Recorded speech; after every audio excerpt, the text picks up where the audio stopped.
Idea was given by an American automotive journalist by the name of Bob Hall, who wrote for Motor Trend magazine. Bob Hall was in discussion with Kenichi Yamamoto and Arai, who were head of the research and development for Mazda. Yamamoto and Arai asked Bob Hall, "What do you see as the future for Mazda?" Hall replied with, "You need a fun-to-drive roadster, similar to what the British were manufacturing in the 50s, but with one difference: make it reliable." Flash forward to 1989, and the first ever MX-5 was showcased at the Chicago Auto Show. And here with us today, we have one. At a first glance, you can't help but to think, what a cute car. I know that word gets tossed around a lot with the Miatas, and as you progress down the generations, they do get more aggressive looking. But with the first gen, you have these amazing pop-up headlights, and it just gives the front end of the car just such a happy looking vibe, and it's just so cute. How could you not love this? It's a definite huge fun factor for the front end of the vehicle. Styling wise, I mean, it seems pretty simplistic. There's not really anything that stands out major, no hard lines to give it that kind of aggressive look to the car.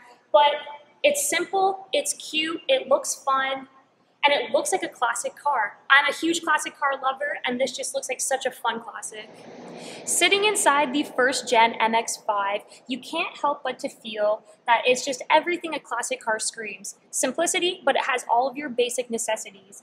You have your heat, your air conditioning, you have your cassette player so you can have your music jamming with the soft top folding roof down. You have your roll-up windows, and the steering wheel just has that nice feel to it. It just feels like a classic car. It's nice and simple, the dash. The gauges are everything you need to know. And the shift knob feels pretty fun. I've heard that the gearbox on this car is phenomenal, so I'm really excited to go and test it out.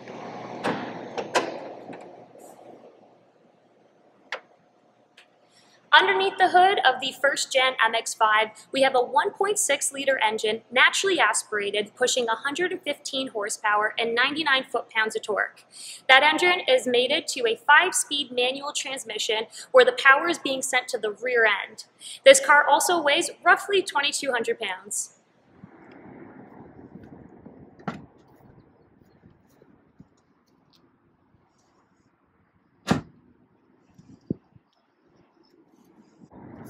It's time to go for a ride. The first generation MX-5 was an absolute blast to drive. It was super playful, and I was pleasantly surprised with the throttle input. One thing that I would note that I wasn't too fond of was the body roll on the car. There was a lot of lean in corners, and that would definitely be the first modification I'd do if I had this car. The car felt very adorable to drive, and I know that adorable and cute are words that have been used to describe the MX-5, but it felt like a little Mr. Bean car. It felt funny, it felt cute, it felt nimble, it was very fun. Just the body roll, that'd be my only complaint about the MX-5. Other than that, what a pleasant experience it was driving this car. An absolute blast and a very pleasurable car to take out on the weekend and to go have fun. If you're looking for a classic roadster, the first gen MX-5 is definitely for you. What a fun car to drive. What a pleasure. What an experience, really. Fantastic.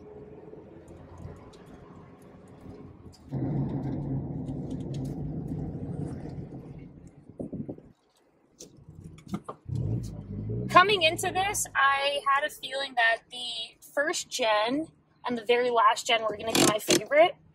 After experiencing this one for the first time, it's so much fun to drive. Your throttle response is actually way more responsive than I had imagined. Again, shifting was super nice. Your pedals feel great. It's so easy to heel toe and just maneuver the car.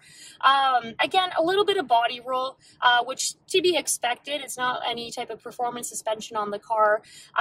But very small modifications and this car would be a wicked track car. And for its time period, they knocked it out of the park. There's a reason why this is such an iconic roadster. Well done, Mazda. Hope you enjoyed the video. Please subscribe to Automotive Affairs and click the notification bell.